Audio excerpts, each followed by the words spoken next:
Hi, everyone. Welcome to another episode of the Mental Playbook. I am fortunate to be here with our first female guest, Erica Curry, who is a former D1 athlete and currently a sports therapist. Hi, Erica. How are you? Hi, Malia. I am feeling energized and really looking forward to talking with you. Me too.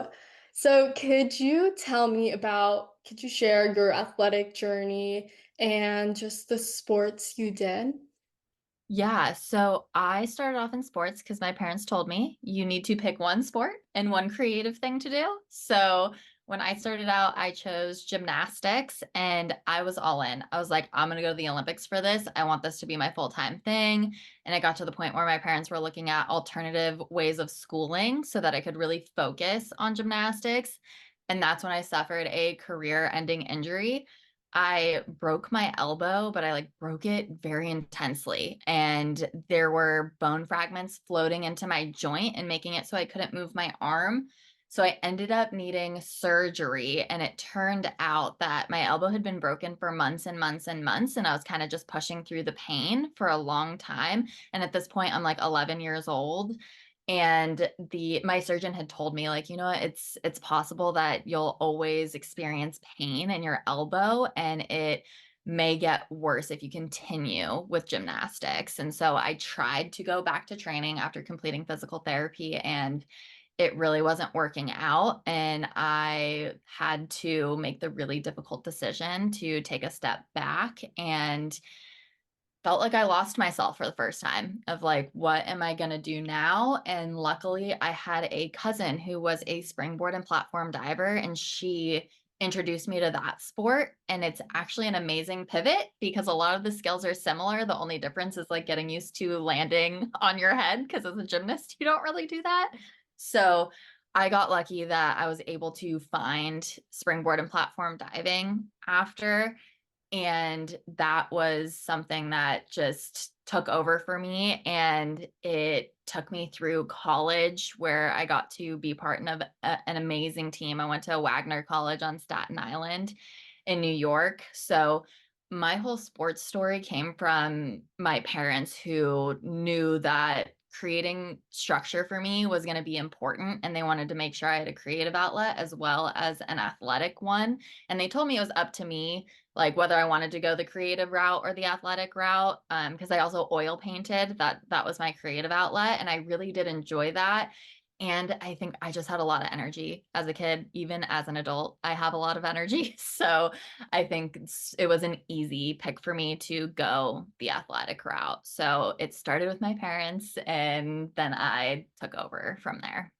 Okay, wow. So, what inspired you to transition from being an athlete to helping others through psychology?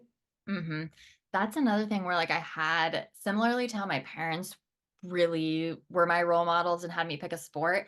I had a teacher in high school who I was in his psychology class, and he was like, Erica, like you seem to really like psychology. Like all of these different concepts really click with you and you're active in class. And I was just kind of like, okay, yeah, like I do like this, and like I know that I'm going to college and I have no idea what I want to study. So since you told me I'm good at that, I'm just gonna study psychology. So I'm forever grateful to that teacher that he pushed me in that direction. And I even got the chance to like go back to his class after I finished college to be like, hey, listen to what your teachers say because it could take you really far. So he gave me the courage to take the leap. And then from there, when I got into college, I took a couple of different courses on therapy in particular, and coupling those therapy courses with my lived experience as an athlete on campus. And mind you, it's like it was more than athletics. It was I moved 3,000 miles away from home. I'm from Southern California, and now I'm all the way on Staten Island in New York. I don't have any family that lives out there. And I'm an anxious person. So it was a lot to transition into. And at the time, I didn't even understand that I struggled with anxiety. And I think that's part of what led me to stay so strong with athletics because my sport was an amazing source of distraction. It gave my brain something to do. And any time that I got overwhelmed, I had my sport and my teammates. So it was like anytime we weren't practicing, I had a group of amazing women who are just absolute powerhouses. We can get into that if we want to, but I love them so much. And it just formed this great support for me. It led to some issues when sports ended, and I really faced my anxiety, which I'm forever grateful that I had chosen to continue on with a master's degree in marriage and family therapy and specifically counseling and gear that towards athletics because it helped me understand my own experience. And yeah, that's how I decided to get into this niche specifically. Yeah, well, that's awesome. How do you think your athletic background gives you a unique perspective when working with athletes and then even high achievers? I would say it would be the piece of living with anxiety and navigating that. Being someone who was so interested post undergrad in figuring out how can I live in stillness myself because living as an athlete, like it is go, go, go. We are in, like, the way I see it is we kind of have like our being mind and our doing mind. Athletes kind of live in doing mind. Perfectionists live in doing mind. Overachievers live in doing mind. If we don't have something to do, it's really easy for us to feel lost and uncomfortable. And I was like, well, I can either burn myself out over and over again and have to pick the pieces up constantly, or I can try and figure this out. And that's when I took quite a long path to finding like what is the approach that's going to work for me and the approach that I feel will work for other athletes as well. Because I started off in community mental health. I worked in a domestic violence and intimate partner violence nonprofit where they focused on ending child abuse and domestic violence. And from there, that's where I got to actually work in both English and Spanish because in undergrad, I also minored in Spanish. And that's a whole other passion of mine in life. I just find it that the more languages you can speak, the more people you can connect with, and the more people you can share a lived experience with. And it's so powerful that speaking a second language, I think, is something that is so important. And then from there, I was teaching parenting classes, which was funny. I was 22 teaching parenting classes with none of my own children. So we navigated that. And then from there, I went into working at all levels of substance abuse treatment. And at that job is where I found dialectical behavioral therapy. Have you heard of that before? I think so. Could you share? Yeah, so it was created by Marsha Linehan, which I love that a woman created that. Let's go. And it is a skills-based treatment, and it's known to be the treatment of under control of emotions. So when we experience our emotions as a big roller coaster, it helps us by turning that into a more manageable kiddie roller coaster so that we aren't doing away with our emotions. We're simply decreasing them to a point where we can understand the message that they're sending so that we can do what's right for us and like proceed accordingly. And the skill set that it teaches is mindfulness, which helps us build our sense of self, distress tolerance, which means how do I get through a difficult situation without making it worse or self-sabotaging, emotion regulation, which I just described, and then interpersonal effectiveness, which is communication skills and helping us understand how do I get what I want, how do I set limits, how do I say no effectively. And when I found this, I was like, if this isn't exactly what all athletes need and exactly how we would understand it. Because as I was getting trained, I was like, huh, a lot of these skills I got via athletics, but I didn't have a word for them. So I'm learning this style of therapy that's putting a name on so many skills I already had, plus teaching me ones that I didn't have. And I was like, no, what better way to go through therapy than for it to be a skill set of like, okay, and when you feel this level of intensity with your emotion, you use this type of skill. And that's the framework. And I'm like, that goes just like how athletes train specific skills. Like, come on, it doesn't get much more clear than that. So I drank the Kool-Aid, for lack of better terms. And I was like, DBT is it for me. and I've run with it ever since. And since I found DBT, I've also found another form of DBT called radically open DBT. Have you heard of that one? No. It's a fairly new one. It's also an evidence-based practice and it's about 30 years old. So when it comes to therapy, that's like a brand new baby because research takes a long time. But this one was created by Dr. Thomas Lynch, and it's for the treatment of over control of emotions. So it's kind of the opposite side of the same coin. And with radically open DBT, we talk a lot about having a flexible mindset, which, like, you've heard of the growth mindset, right? Mhm. Like, we talk a lot about that within athletics. It's essentially the same thing. And it's really centered around the treatment of emotional loneliness. Because one thing that has been so clear, especially since the pandemic, is like this epidemic of athletes struggling with things like depression or anxiety and feeling extremely Right. lonely, even when they're in a group of people. And this treatment specifically targets that emotional loneliness by Mm. helping us understand that when we push down our emotions, it's we can't push it down forever. And so many athletes are expected to do that. Like, how many times have we Yeah. shown up to practice and it's been like, I don't give a care what happened to you during class today or with your friends. You're at practice now. You need to act like nothing has happened, snap into shape and get it done. Which, like, yes, once in a while doing that, whatever. You got to do what you got to do if it's a competition. You cannot do that forever. It is not sustainable. It's not going to work and it will lead to different mental health issues like extreme loneliness. And in severe cases, we're talking about things like thoughts around ending life or attempts at ending life. And radically open DBT is an amazing practice of understanding how to activate your parasympathetic nervous system through interaction with other people so that you can build meaningful relationships. So that's kind of the quick and dirty of radically open DBT. And I just find that both of these treatments, depending on what an athlete is needing, whether they're really a professional at holding in their emotions or they're experiencing their emotion like too big of a roller coaster, it really encompasses all of what athletes experience. So that's, I think I answered your question. Did I? Yeah, you Okay. did.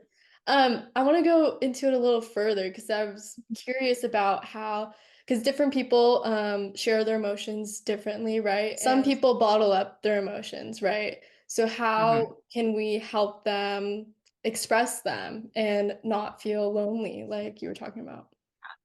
I love that question. I think what can be really scary is if we're so used to bottling up our emotions, the thought of sharing that is like, haha, I'm not going to do that. Like, Mhm.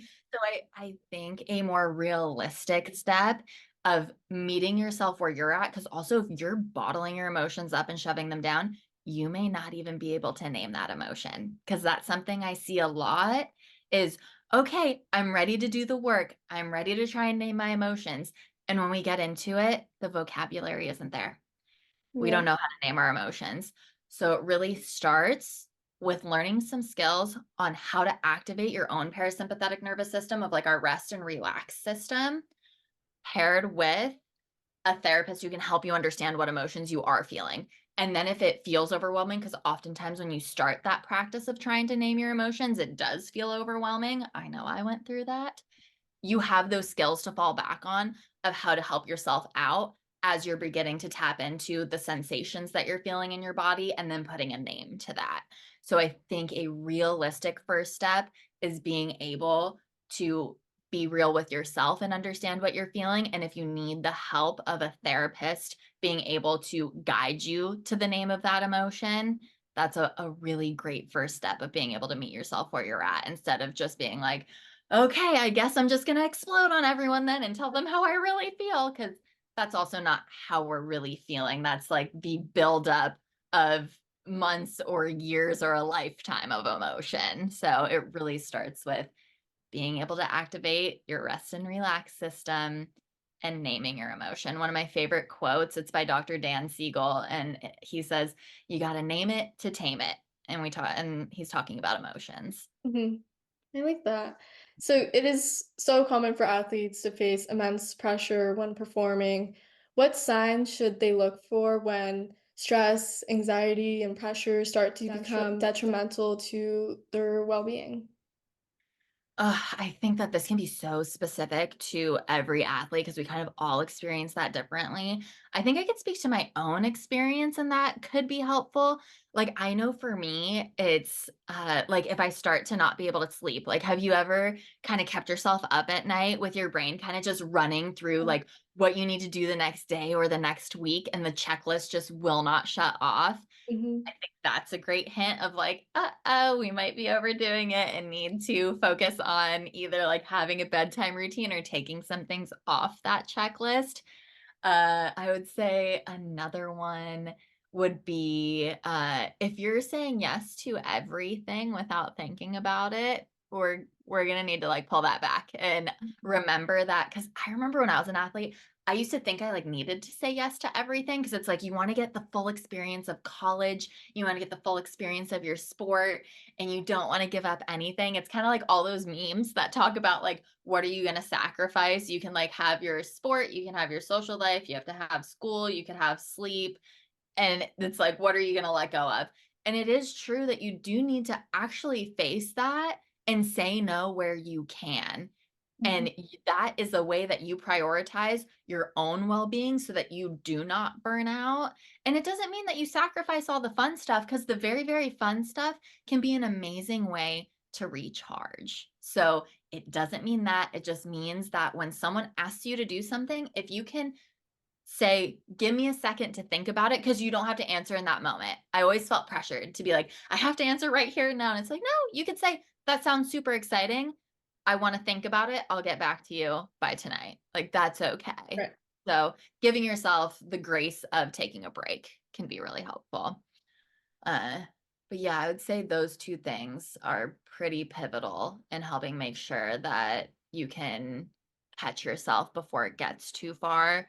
And Yeah. then if it does get too far, taking it easy on yourself when you have to really hit the pause button and say no. You don't need to load up on yourself and be like, well, I should have known this happens to me every time. Like, that is not helping yourself. That self invalidation is only going to make it harder to pick yourself back up if you can bring it just to a neutral place. Because then if we flip it to like toxic positivity and it's like, oh, I'm the best, everything's like, no, that's not realistic. It has to be like a, okay, I'm realizing that this has happened again.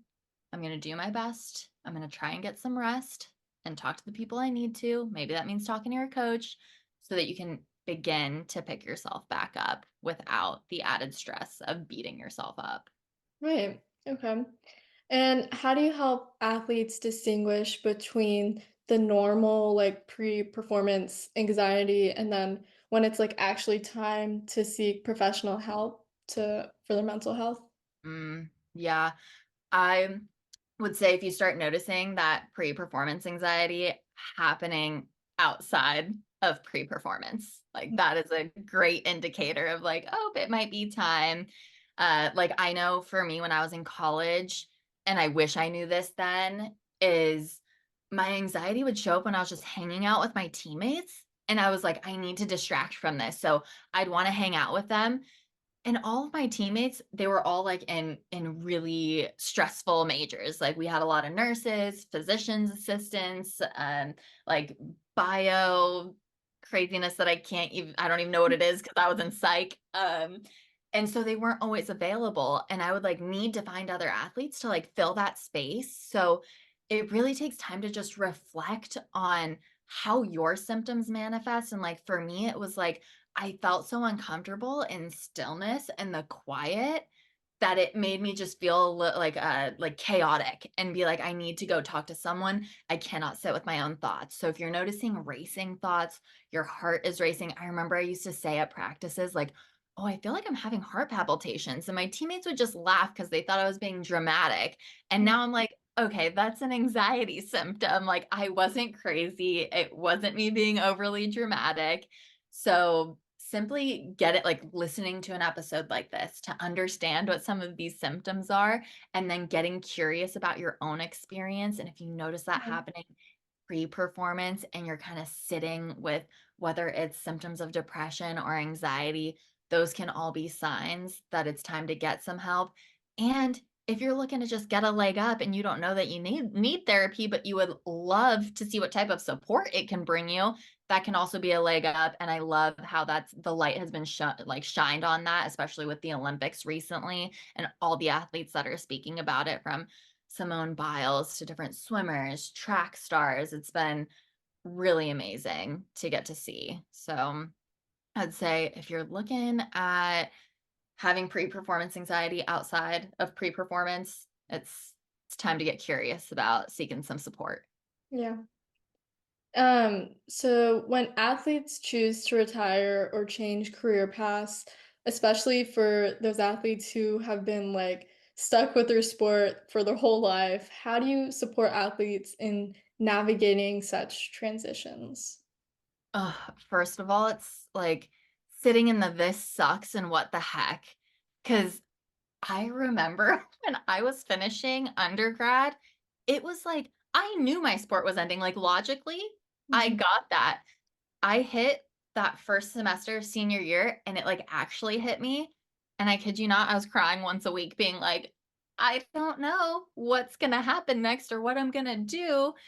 And luckily, I had some great support. Like, my athletic director was also a former teammate of mine, and she was just absolutely pivotal in helping me out through that.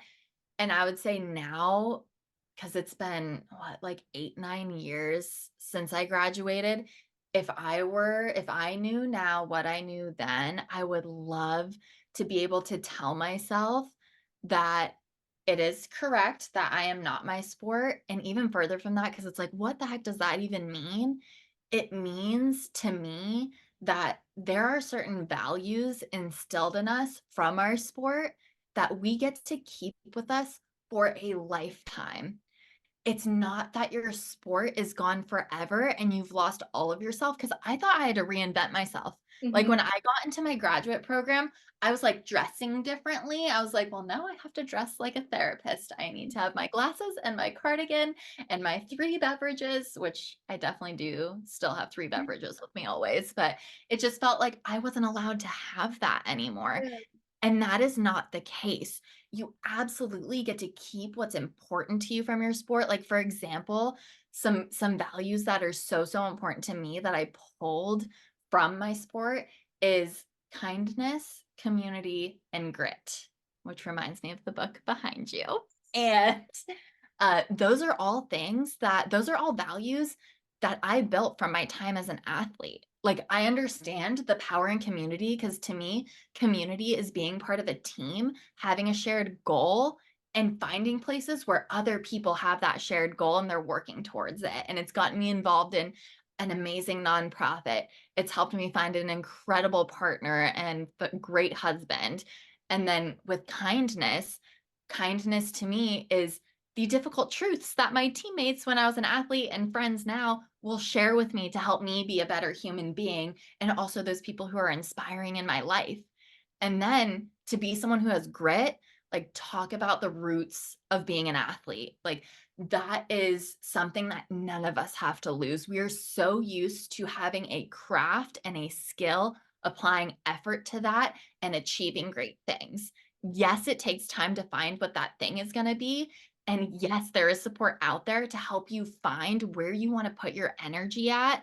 And that's something that I'm so passionate about, because I wish I heard a therapist talking who was like, I know how to help you with that transition, and this is how I do it. And I'm Mhm. so grateful that I get to be that therapist, because gosh, the lost feeling is just something that can feel earth shattering and it really rocks you.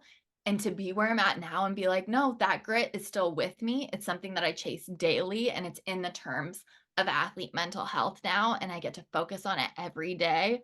Oh, it brings so much meaning to life. So that's what I would say is like, you don't lose the values that you built from being an athlete. You do not have to start all over. And yes, it sucks and it's hard to find what's next if you're not sure, and you will find it. Yeah. You were talking about team and community, and I want to talk about, I know for the like Tokyo Olympics when it was obviously during COVID, it was hard to have your support crew there. How do you think athletes can find that support in other ways and just feel comfortable, performing when I guess there's none of their family fans are there. Yeah, I love that whole I love talking about that whole phenomenon. I remember there was another group of therapists who are also they also study radically open DBT, and this was a huge topic of conversation for us. I wish we had recorded it. We would have totally nerded out over it. Yeah, I would say, like, ways to stay connected to that. I again, gonna be specific for whatever athlete. Like, for me, I love when people write me letters or notes, and I know a lot of sports teams, like, when I was in college, we did something called Secret Psycher, where it was, like, before every big duel meet, you would like, someone would be you'd pick, like, n a name out of a hat, and then you were responsible for, like, hyping that person up, and it would just, like, remain a secret until they, like, gave you all of the things that they got you. And it would just be like cute little things and then like a little poster with like inspiration on it and like a really nice note from your teammate. So I would say like utilizing the people that are there, which is like your teammates are there because they're also in the Olympics. So it would be like really using that and leaning into that maybe in that way. Or I know like I feel like video content is so popular now too, like being able to utilize that. Um, and looking at photos of like memories to remind you of what's inspiring you. Because to me, like, when I think about what made that so difficult, I feel like when other people are around us, it reminds us of who we are and it sparks inspiration, and that was so lacking because no one was around. You don't get to feed it's like you don't get the hit of that energy Yeah. that's not directly there. So you have to get creative by getting that hit of inspiration and getting that energy and getting yourself to that vibe level that you need to be at.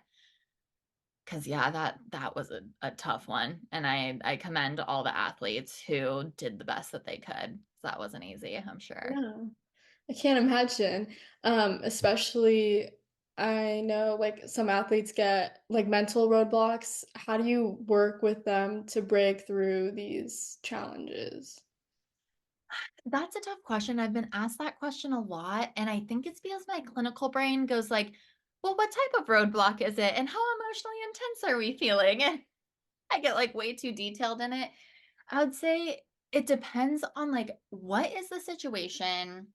Where are emotions at? Because sometimes I think, and myself included as an athlete, is I'm trying to figure out a way to jump over that roadblock, and it kinda goes with the saying of, like, you can't go over it, you can't go under it, you can't go around it, you gotta go through it. And Mhm. that's really tough if we have a practice of pushing our emotions down constantly. How the heck are you supposed to get through something that you have no idea what it is or how to even feel that in your body or name it? So I think it's a process of understanding how to go through it, whatever the it is. And if that's really tough, that's another indicator that, like, hey, is it time to get some support? And I do love, because I think also an answer that I'll hear a lot to that is like, oh, mindfulness. Great. Mindfulness is amazing. It's a great buzzword that's going on in the athletic world right now for some time. That is not going to work if you're feeling like you're a 9 out of 10. Even if you are feeling like you are a 4 out of 10 on the emotion scale, mindfulness is likely not accessible. Our frontal lobe is not relaxed enough. We do not have enough access to it for that to be effective. So that's why it's a tough question for me to answer, because I'm like, well, we may need to do some distress tolerance to just like bring us down to a level where we can manage the emotion that we're dealing with to even begin to understand what it is. And then from there, we can eventually get into mindfulness, because mindfulness is really a practice that you are engaging in when you are already emotionally regulated. It's not something that, because it's kind of like, think about it, Malia. Like, if you're feeling at the edge of your rope and I tell you, let's do some mindfulness. That's the equivalent of someone being like, calm down. How's that feel? Like, no Yeah. way. No way. So it's a really tough one when managing roadblocks. And I would just say it's one of those times where, yeah, you got to go through it. And if you don't know how to go through it, talk to a coach, talk to the CAPS office at your college campus. They usually have access to free therapy. And if you need more support than that, looking into how you can find that support and like listening to an episode like this is a great first step. Yeah. So, what are some small, everyday, like mindfulness practices athletes can incorporate into their training to strengthen their mental game over time and help with their performance? Yeah, I would say one of my favorite mindfulness skills that we can all incorporate into our life is one mindfulness, which is just doing one thing at a time. And I already know where everyone takes this. It's like, I'm a student athlete. I can't do one thing at a time. My life is crazy, which, yes, it is. I can validate that all day long. And there are certain things that we need to do one at a time if we're going to stay safe. Like if you're driving a car, I really hope you're just driving that car and you're not like also texting on your phone. So there are ways and certain things that we do in life that we need to do it one at a time. And that also means like when you're at practice, you give yourself the grace of only being at practice. And you say, you know what? For these 3 hours, I my homework doesn't exist. The class grades don't exist. The friend issues outside of this don't exist. It's giving yourself that gift and that grace. So I think that's one thing. And then there's other things too, like making sure you get adequate sleep. Sleep is like super, super important. Like get sleep where you can. If you are blessed and can get 7 to 8 hours every night, you are doing more for yourself than you could ever know. So being one mindful and getting sleep are some great things you can do for yourself. Nice. I'm curious to know what is your mental playbook that keeps you going or kept you going as an athlete and then keeps you going now as a mental health professional?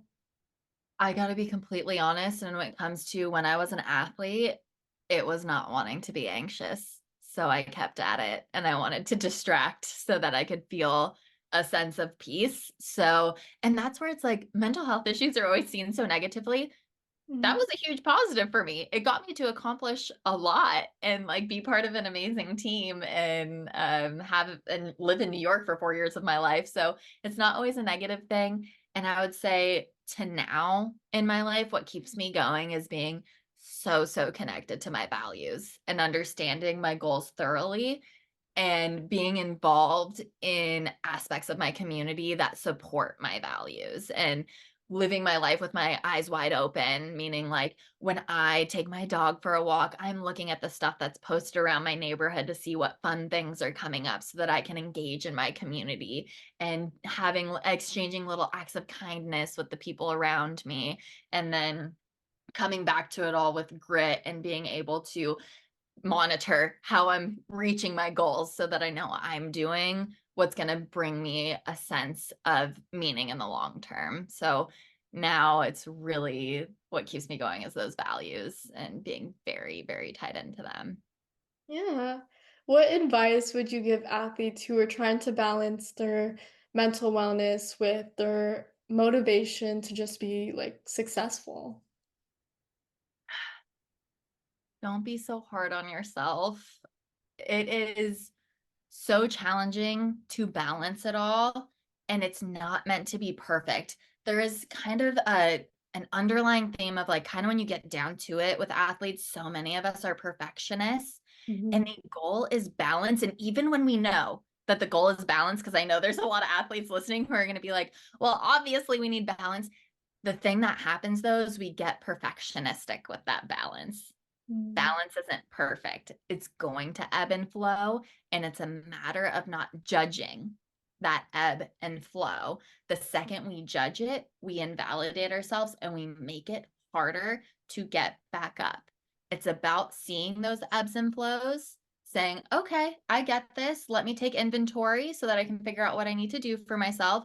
And if that's hard, little indicator that it's time to get some support and being okay with the ebb and flow, understanding that that is part of being balanced. You mentioned mental flexibility. I want to talk about the difference between that and mental toughness. I love that. Okay, so the difference between mental flexibility and mental toughness. I like this most through like my own experience. Like I know that there was a time like my freshman year of college, it was our, let's fast forward to the end of the season. It was our championship meet. I was seated first and going into the finals. And during the middle of the 1 meter springboard diving event, I broke both of my hands doing a reverse 1.5. It sucked really bad. It was equally as embarrassing as it was painful. And and I was brought up on mental toughness. Like, it's like, you are tough through everything and you never quit no matter what. And my trainer had told me, he was like, I don't advise that you keep going with this meet. And if you can show me a fist with both of your hands, I'll let you keep going. And to me, in my mental toughness brain, I was like, oh, I'm going to make a fist with both of my hands because I'm finishing this meet. So I did. And what I can say is, to this day, is when it's cold outside, my hands hurt, and push doors hurt a little extra to open if I go at them with my hands. I kind of like body check them now. And I do attribute that to being mentally tough. And while I see what I was trying to do. It was like, I want to stand with my teammates. I want to show them that I'd never give up on them. And I also want to show myself that I'd never give up on myself.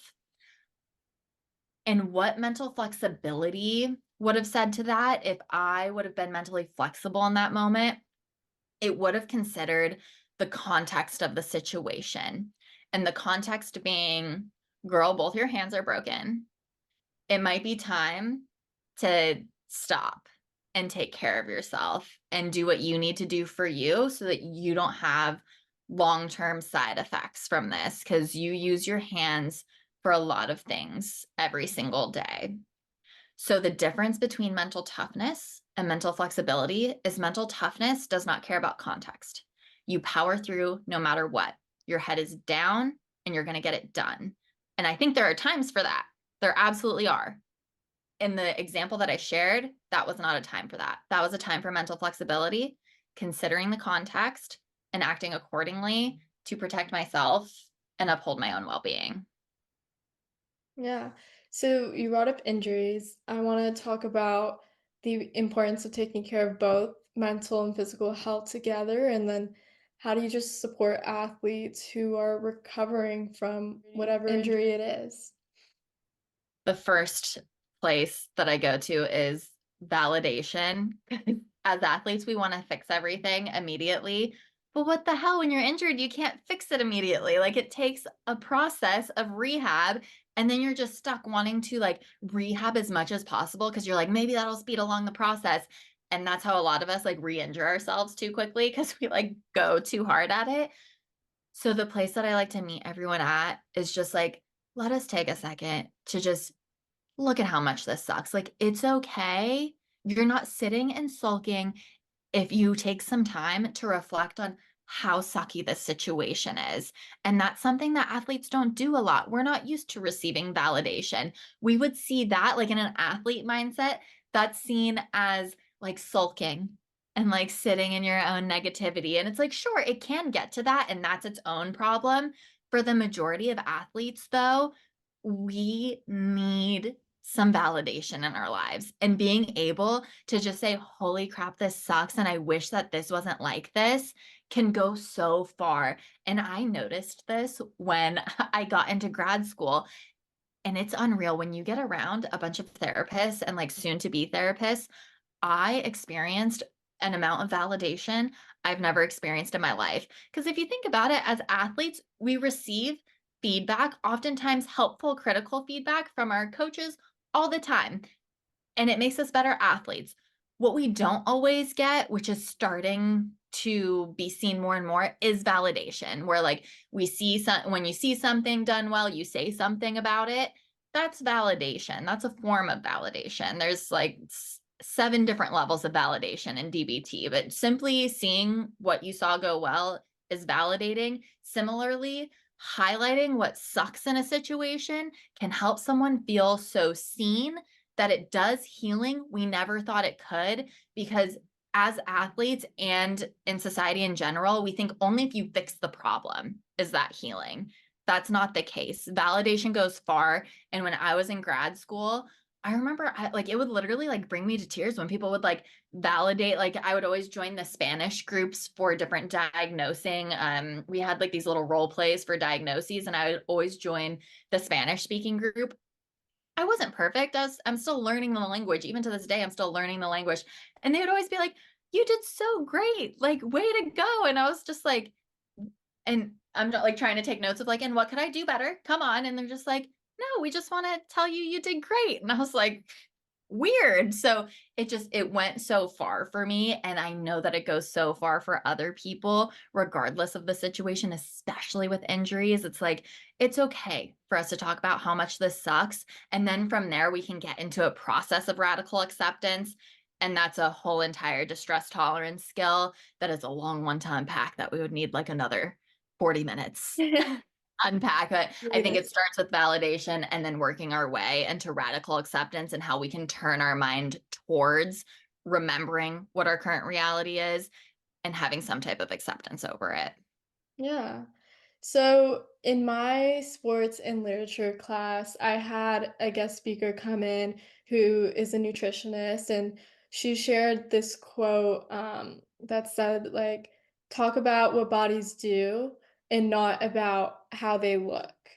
And I wanted to bring up the role of social media um, and its position it plays in an athlete's world and also just anyone who is on it, and whether it's positive or negative comments, how can athletes face insecurities and any like backlash received from others through social media? And it could be based on like body image or like you're talking about like perfectionism. How do Mhm. we like deal with that?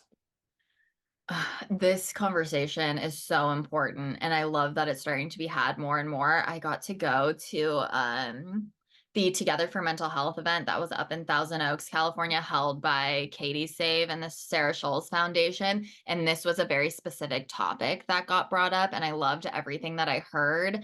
And I was like, man, I wish I could like join in on it because I like what I would add to everything that was said there. And I know it's recorded online. So if anyone's like, dang, I wonder what that event was, if you just look up Together for Mental Health on YouTube, you should be able to find it.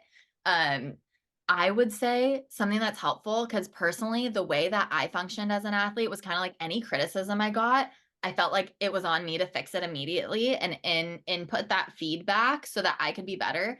Anyone who is judging you on social media, they're not full stop, they are not your coach. Full stop, that person doesn't know you. Full stop, they do not get to have a say in your performance or how you look. That Mhm. is no one that you know. And even if you do know them, why are they approaching you in that way on social media? Like that's just like outlandish and odd. So, full stop on even approaching that you need to do something to change yourself or do something differently. And that's actually a very specific distress tolerance skill, too. It's being able to stop, take a step back, observe what's going on within you and around you. So it's being able to say, I see this comment and I feel on the inside compelled that I need to change something about me. And then proceeding mindfully, meaning, oh, yeah, this, I don't know this person and they know nothing about me. They're not my coach, so I'm going to go about my day and go to my next practice. So, Mhm. and yes, it's easier said than done and it takes practice. I think that that's an important step to take. And the mute and block button work. Like, Yeah. hey, like there is no shame in muting and blocking people. Like you do not need that in your life. And I feel like a lot of athletes talk about not even being on social media leading up to a big game or a big meet, like just taking a break. Like you can take a brief vacation from all of that. That's okay. Do what you need to do to protect yourself and make it the most likely that you're going to perform to the best of your ability because you've been working so hard. How dare any troll get to take control over how you perform? Like, just no, absolutely not. Yeah. Have you read the book Little Girls in Pretty Boxes by Joan Ryan? I've heard of it and I haven't read it. You're going to put it on my list though, aren't you? Yes. It's actually well, it's something we were reading in the sports and literature class, and a lot of the gymnasts and ice skaters in that book faced a lot of criticism from their coaches and from their own parents. Mhm. And it was just such a negative environment for them to be in. And they chose to stay in it. And I was curious to know, I mean, these are like young girls who are in these like terrible environments, but doing the sport that they want to do. How do you find a way to either balance whatever's going on or leave this environment and still keep your passion for the sport? A loaded question, Malia. Yeah. That's a good one. I think that first, I think a lot of us get stopped with like, why are people staying in this situation? And that Yeah. leads to victim blaming, which is like, uh-oh, that's not okay. Human beings, we do what's comfortable, not what's necessarily healthy. So if we are comfortable and used to receiving some form of abuse or mistreatment, it's extremely difficult for us to get out of that cycle. And I know this talking back from the time that I spent working at a domestic violence nonprofit. Like, I'm not just saying this, this is something that I've seen play out and I understand very well. When we are comfortable in a situation and we've gone through a a situation of mistreatment 8 times over, research shows that we get that much more stuck in the situation. The more we go through it, the more difficult it is to get out. And that's where not everything can be on the athlete. That's where we need to have involved parents. We need coaches that are advocates.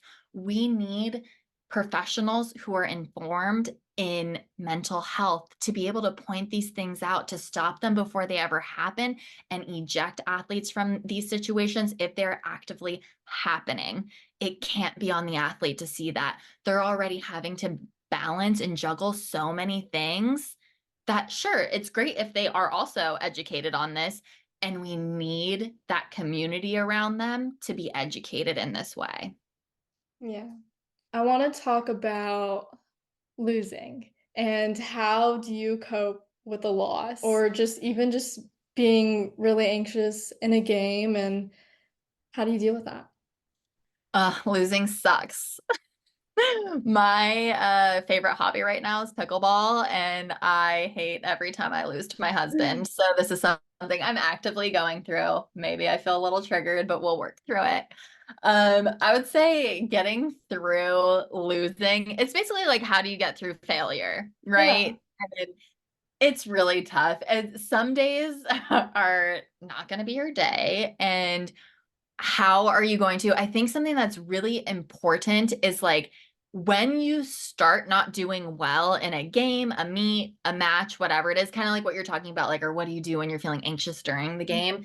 You could be left feeling any kind of way when things start going not your way in a competition, and you can't check out. Like there is, oh, I kind of want to read you a specific quote. Are you Yeah. ready? I'm gonna pull Yes. it up. Let's see. I have it like right here.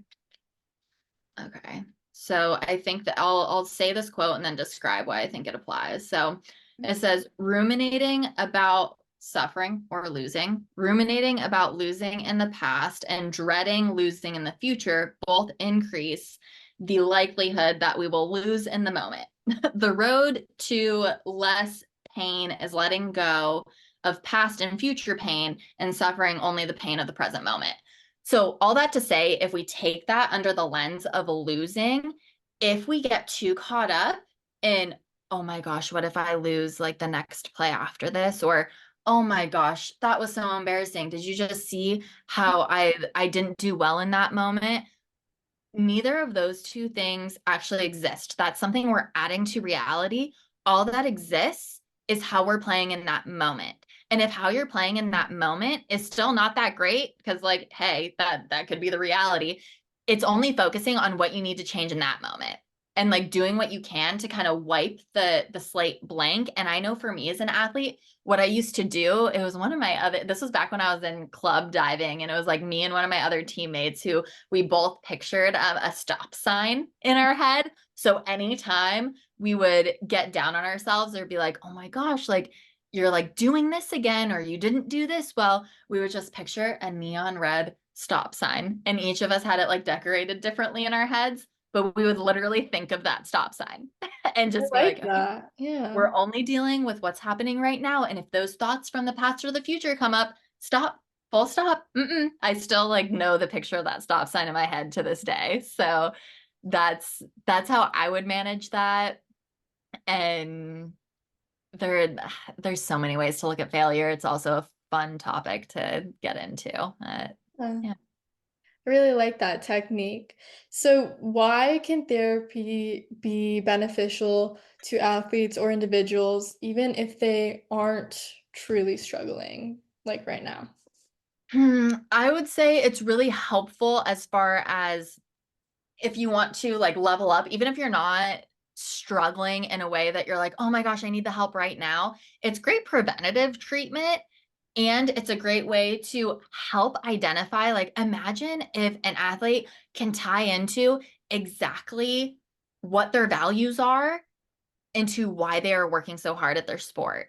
I think it would only enhance how gritty that athlete is. And I know I wish I had that as an athlete. Like when I got trained in DBT, there were so many moments as I was going through, because it was like a 9 month long process of getting as trained as I am in DBT. And that was post graduation. Like I did all of this after my master's degree. Um, I was just like, dang, if I knew this, I would have done so much better in my sport. Like who knows how far I could have gone if I learned this stuff in high school. Oh my gosh. So I think the real benefit is really in being able to understand your values, how you define those values, how you tie them into your goal. You can remind yourself of that every day that you go to practice. I don't even think the sky's the limit, honestly. Yeah. Uh, Okay, well, I think that's all my questions I have for you. Is there anything else you would like to cover? um, I think that's great. You did an awesome wide range of questions and I really appreciate them. It was a fun conversation. Yes, we're gonna have to do another episode because I really want to dive deeper into some of these topics. There's just so much to talk about, especially nowadays with all the athletes and Olympians and like Simone Biles documentary. I don't know if I you've watched know. that. Uh, Seriously, we could like geek out on so many different, there's so many little specials out and stuff. yeah, yeah. One more thing I want to ask. This is just a general question, but what matters most to you? The destination, the journey, or the company? Okay. The radically open DBT therapist in me wants to say the company because that's like so essential to feeling like life is worth living. And I think the me would say that too, because I think there's just different people. To me, there's always going to be different people you stumble along in your journey. And like that's what I get excited about the most. Like I was even at yoga this morning and I always do an affirmation of I go, the people who are meant for me will find me. And it's been so interesting. Every time I say that affirmation, there's one person on either side of me that asks who just says, like, oh hi, how are you doing today? And I'm like, huh. So to me, it's like if I'm focused on the company, the journey happens. So the I company love that. is really Wow. important to me. Yeah. Awesome. Well, thank you so much, Erica, for joining me. I'm so glad we got to do this finally. To my listeners, mind strong, game on. Thank you.